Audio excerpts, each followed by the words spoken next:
Good morning, everybody. It is awesome to be here today. As we take a breath together, hello. Hello to everybody in the sanctuary. Hello to everybody online. I want to give a huge shout out to everyone, just everyone, who has worked so hard to bring us all together here this morning. Thank you to everybody. Our chalice lighting is from Janet Parsons. The flame of our chalice this morning is a symbol of the warmth and the brightness of our connections.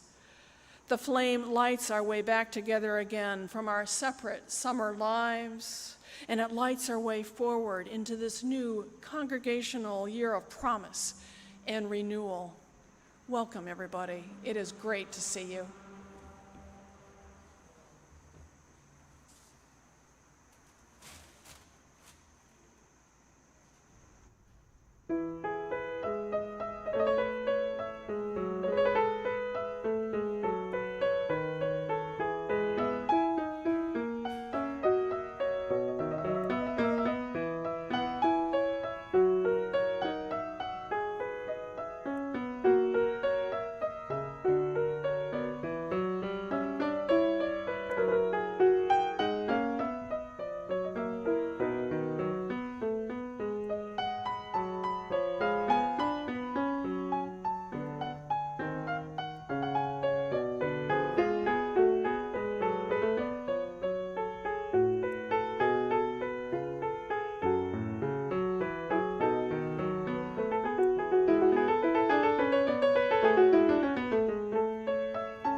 Welcome, friends, welcome.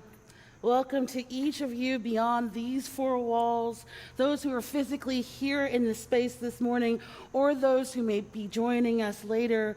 What a joy it is for us to be together, to reach out beyond ourselves and to co-create this community. This morning, if you're new or you're feeling new and you'd like to reach out and connect with us, please drop us a line at connections@rruuc.org, and someone from our Connections team will reach out and connect you to all that this community has to offer and all that we offer each other. Each month, we explore a new theme, and it helps guide us and also ground us in the work that we do here together as we learn and grow. And for this month of September, our theme is embracing possibility. How fitting it is for such a time of transition, a time of change, and also a time of uncertainty. And in these times, which can feel like, and probably actually are, chaos, we hold to that place of stillness, that steady pace, that steady rhythm of life, from which our spirits grow and from which we are transformed.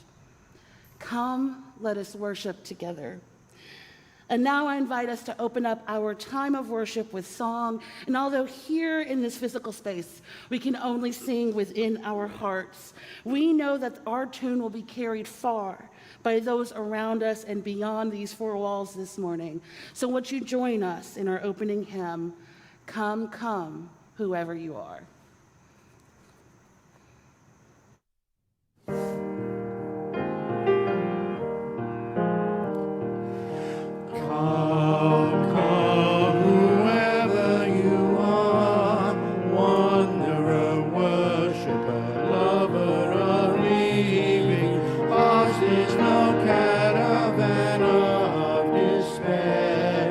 Come, yet have been come.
Unitarian Universalists, one of our sources of faith is the words and deeds of prophetic people.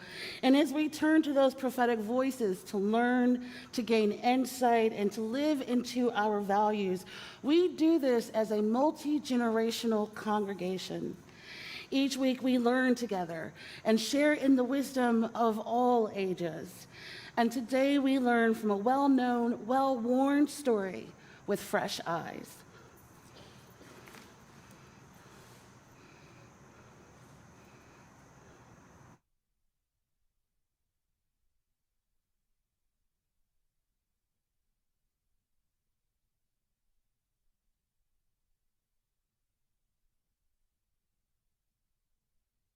Well, sir, out in the woods one day, a hare was bragging about how fast he could run.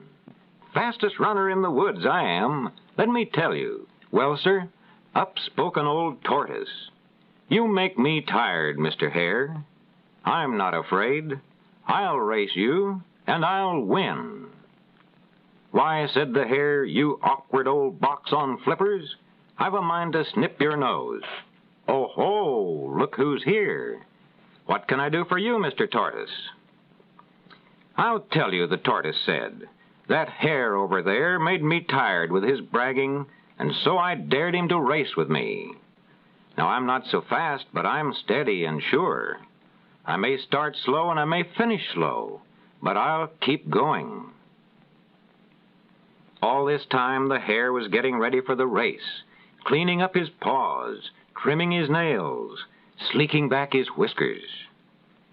And the tortoise, too, was getting ready, but he was putting down a solid meal, mouthful after mouthful of his favorite grass. Go, barks the fox, and they're off. Off goes the tortoise. Yes, he's off, but to tell the truth, he isn't exactly speeding along just yet. Look at that white-tail flash. What a one-sided race. Now, here comes a real test, going through the hollow log. Oh, how easy this is. Already he's halfway. So the tortoise went steadily along. Left, right, left, right, left, right. And the fox heard him coming. Well, thought the fox, the hare is far ahead. But I'll say one thing, that tortoise isn't going to give up. He's still in the race. Well, let's see what's this ahead of me. I'll get along somehow. Now, wait a minute. Oh, that's not helping my nose. A good thing I've got a hard shell. And still the tortoise followed. And now he comes right up to the stream under the waterfall. He comes right up to the stream, and down the bank, and onward into the water. Ah, very cooling and pleasant. Good for my aching feet, thought the tortoise. But I mustn't stop. I must go on. Right, left, right, left. By this time, the silly hare was sound asleep indeed. And that is why he did not hear the shell of the tortoise scraping past nearby. For his long ears were folded back as he dreamed of nibbling a crispy carrot after winning the race. It's the tortoise, the clumsy fellow they said didn't have a chance.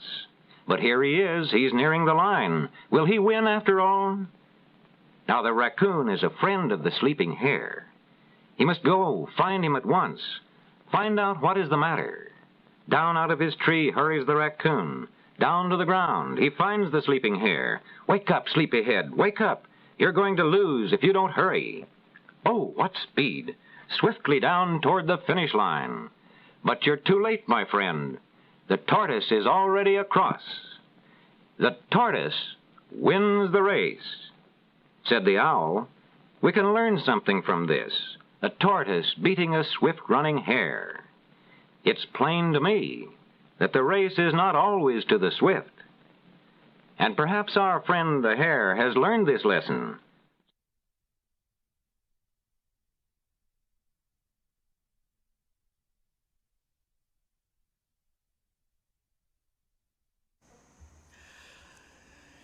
Everything we do together is an expression of who we want to be, and in this extraordinary season we are learning to be together in new and different ways. It is a joy to be here for the second soft opening Sunday, and we're delighted to let you know that our fall schedule will begin next week with pre-registration for both a 10 a.m. live stream service and a 12 o'clock live service only. Registration for children's religious education classes, outdoors for those under 12, is open now with programs beginning on the 19th of September. Of course, to make all of this happen, we need you, greeters and ushers, to support our safe social distancing, tech help to make this magic happen, and adult volunteers to work with our religious education classes. Volunteering with RE is fun and easy, and it means you get to spend time with the youngest among us, with safe social distancing and the guidance of our COVID-19 team. And all of this good work, all of this labor in service to the greater good happens alongside our joys and our sorrows, those that bring us together in laughter and tears, and those that hold the tears of the whole world. We celebrate the birth of a grand baby alongside Anne Sullivan. Life has a way of just going on, doesn't it? And we are so grateful for this new life. We continue to grieve the passing of Sunny Wafu's father and cousin in Afghanistan. We work to secure the safe resettlement of his mother and his cousin and refine our continued plans to support them both here and with other refugees making their way even now to the national capital area. Please check the e-weekly for more ways to give and to serve. And of course, we know that fires burn along the West Coast while floodwaters stand in the Gulf Coast and along the eastern seaboard. We lift up the lives of those lost, the fearful moments of waiting, the time of uncertainty in the path of a storm. We know that these events of fire and flood are not separate and distinct, but a part of one larger system of climate disaster. And we commit to the labor of care and of change, not only for ourselves, but for the generations to those who come behind us.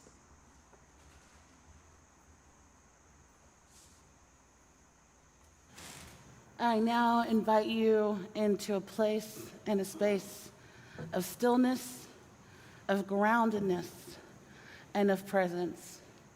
Perhaps closing your eyes or lowering your gaze where you're at in this moment.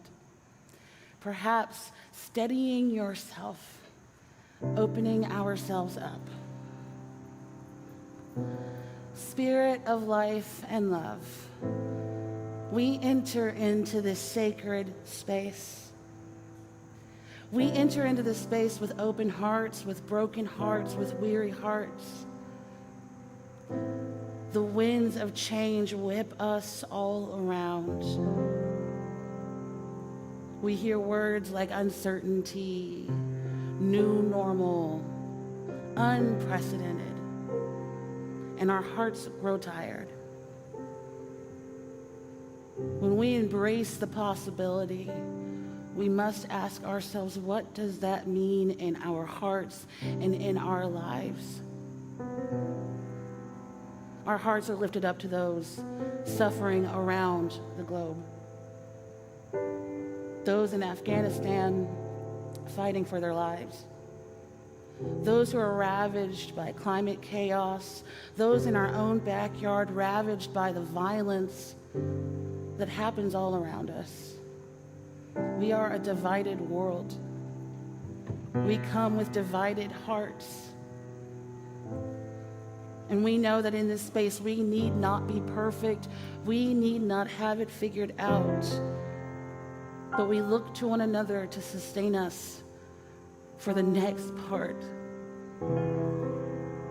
We need our hearts to figure out the next right thing.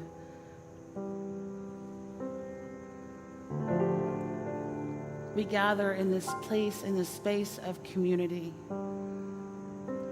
knowing that we build it each together, knowing that while we seek transformation and while we search for growth, that we are in fact intact and we are whole. We find that still small silence that invites us to listen, that invites us inward, that invites us into connection. As we move into this day and into the weeks ahead, we know the changes will not stop. We know the uncertainty will not lapse.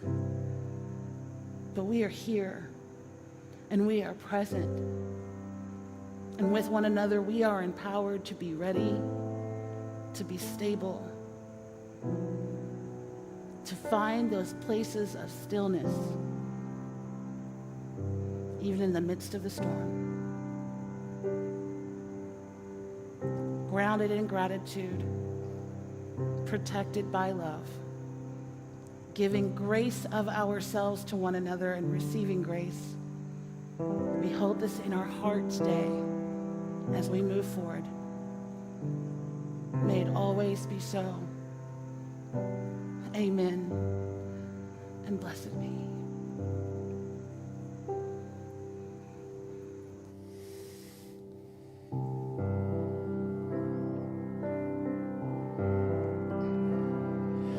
Spirit of life, come unto me, O come and sing my heart, all the stirrings of compassion, blowing more wind, rise in the sea,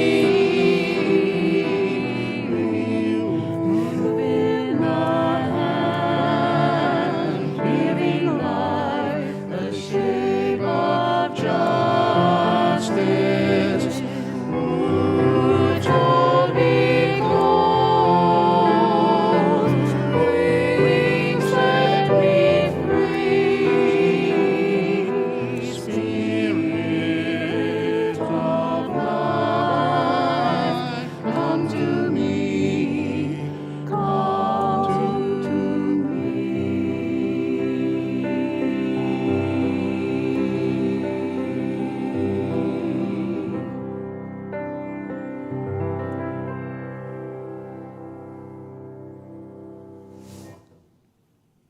This is a community of generosity where we know that our generosity makes what we do in this world possible. Each week we practice that generosity in this our time of offering. Whether you're near or far, listening now or listening later, there are many ways to give here at River Road. Of course, from wherever you are, you can text to give. That number for text to give is 73256. That's 73256, and it's at the bottom of your screens right now. You can text to give at any time. Be sure to add RRUUC plus the amount that you would like to give. Of course, you can always give online at rruuc.org/giving. There you can look at our giving page to learn how we give and why we give, to learn the ways that we build our community together. And of course, you can always mail something here to the building with offertory in the memo line. However you give, wherever you give, and whenever you give, we know that we embrace the possibilities of this community and all of the ways that we build it by giving generously, by giving of ourselves, and by building this community with one another. Please give as you are willing and able.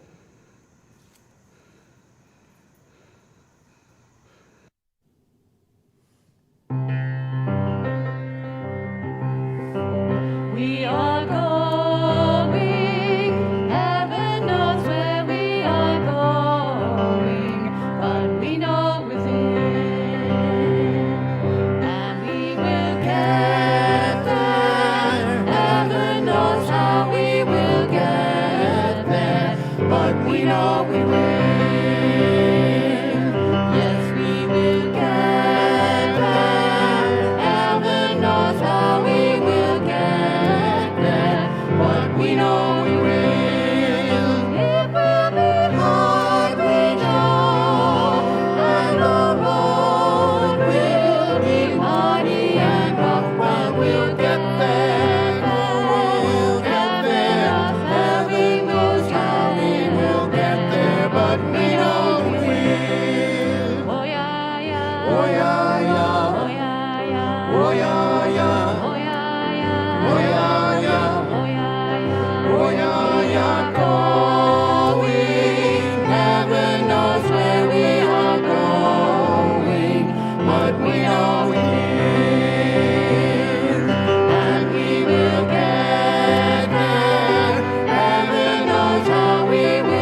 I am, or was, or maybe always will be, a person who thinks of myself as an athlete.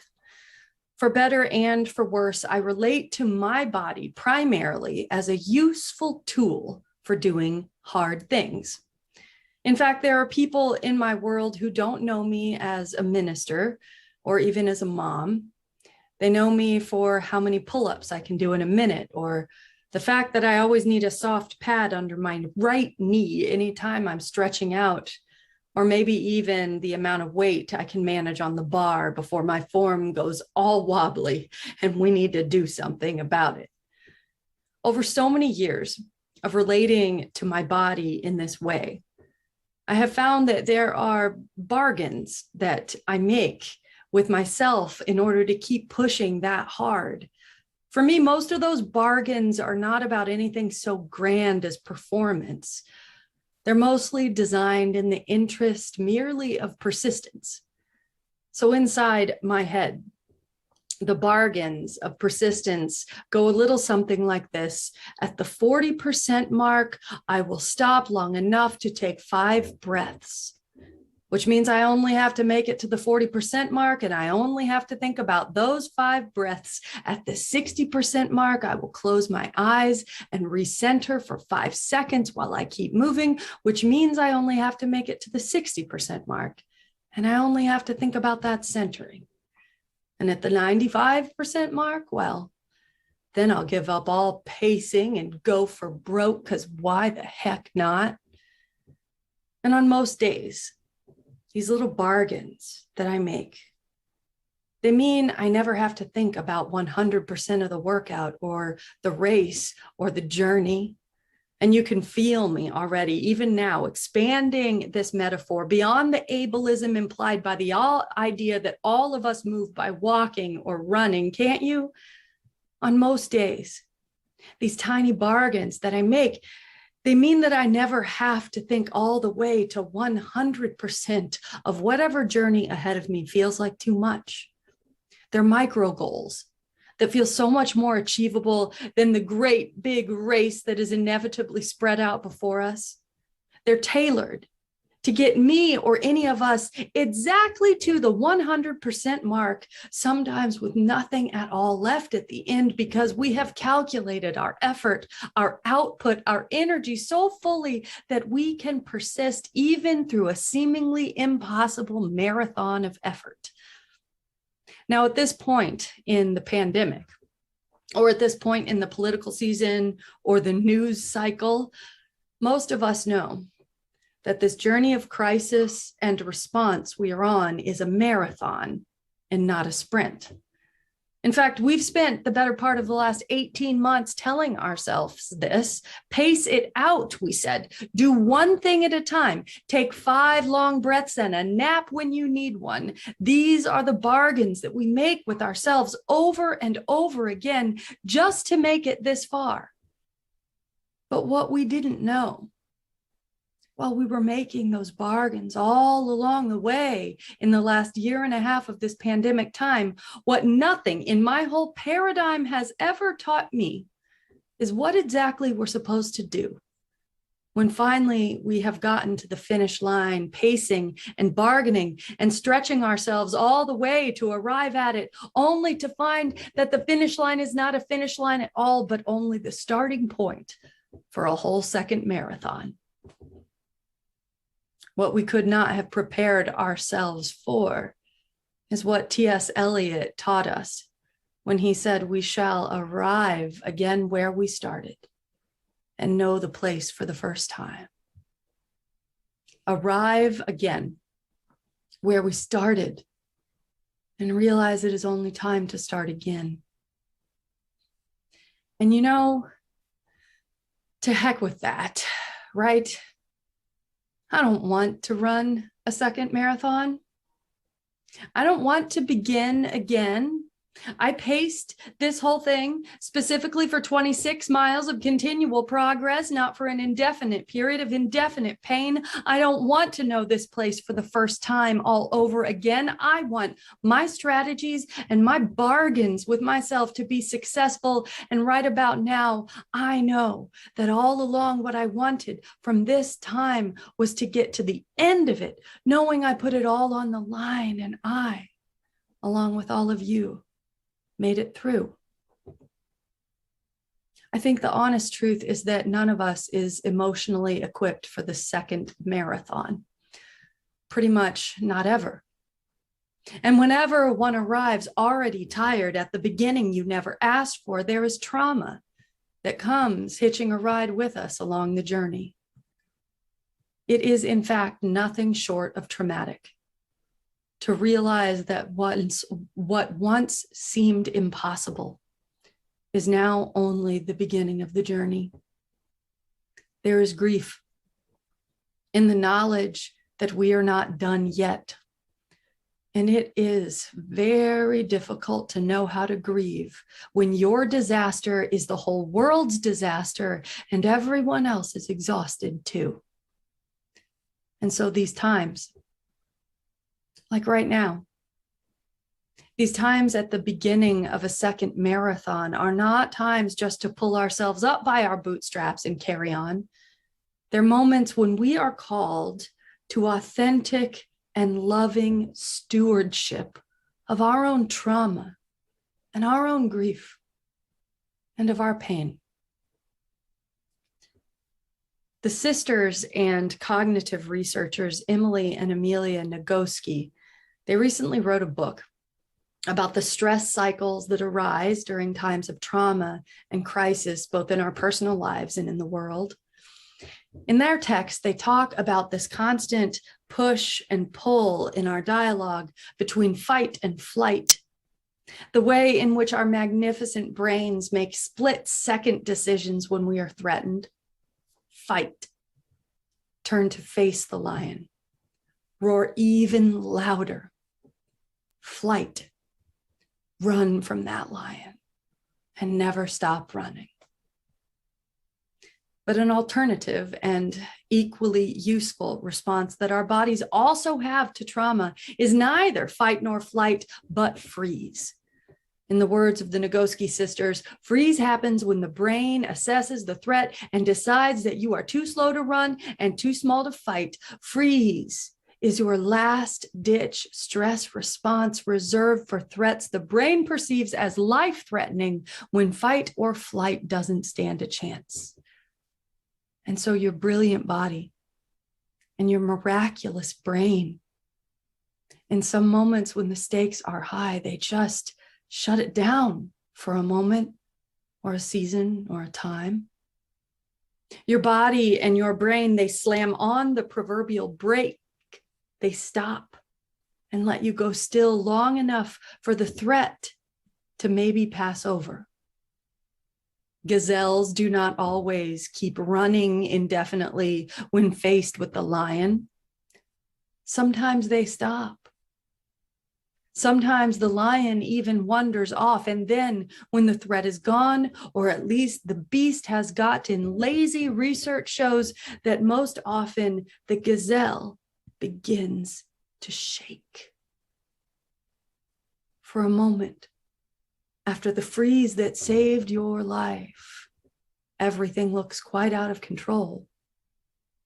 In the gazelle, the muscles start to move again as the nervous system comes back on board. In the human, our bodies and our minds re-engage as emotions begin to run all over the place, bouncing from one state to another. This experience of the shake and the quiver of the body or of the spirit, it is an experience of the brake coming off. It is the way in which the body and the spirit move from rage to panic to shame to something close to peace again and back, because, as the Nagoski sisters say, this state of being is an essential part of our survival. We call this state of being the feels. We say sometimes dismissively that we are in our feelings because we do not have words for it. We perceive that our emotional system is chaotic. We break out in tears at odd moments. The whole of our being shakes and shudders just like a gazelle whose muscle fibers are coming back online after a traumatic interruption of every single thing that once seemed safe. And this moment, the shake and the quiver, the feelings we cannot control, it is disorienting. And it is very lucky indeed that we have it. The way our bodies and our minds move us through this necessary stage of feeling the feelings that work their way out of us after great trauma. This indeed is our whole system helping us to survive. Our whole being having our backs. You cannot just run right into the second marathon. You cannot choose flight forever. To do so is in its own way, its own great threat. You can't do more and more and more to infinity without ever taking the time to let yourself process the grief and the trauma that you uniquely feel in the world without judging yourself for it. So stop. Let yourself freeze when your body tells you to. You don't always have to sprint into flight or stare down the lion. Stop. At the finish line that is really the beginning, stop and feel the things you need to feel, even as you dare to start again. Shake and quiver and weep and wonder. This is your body bringing you back online, reminding you you are still here. You have made it this far already. We were never meant to run endlessly with the threat always looming at our backs. We were never meant to carry on into the second marathon when our whole system and every strategy prepared us for the immense task of only one. We were always meant to survive and more when we give ourselves the time to make it through in one piece. And so, beloveds, let us stop for a moment and feel what we feel. And when we move again, let us indeed walk this second marathon without trying to run it. And let us do so together.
It really does take a village to walk this second marathon together, and our village is ever expanding.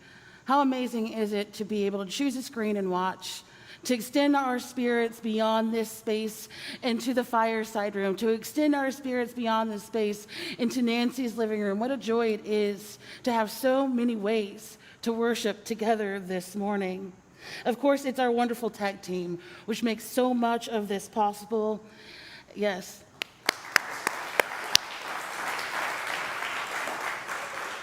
It's our musicians joining us from the fireside room.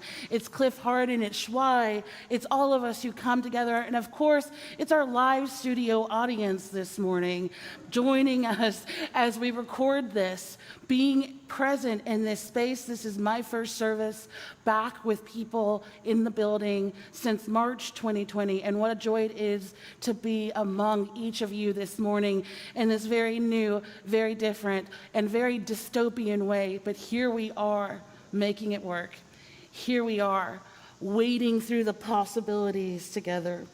We extend our grace and our gratitude to one another as we move into this week, as we move into the weeks ahead. We do this together. We will keep figuring it out. Heaven knows where we are going, but we will get there. May it always be so. May we hold it in our hearts. May we join with one another yet again. Ashe, Ashe, and blessed be.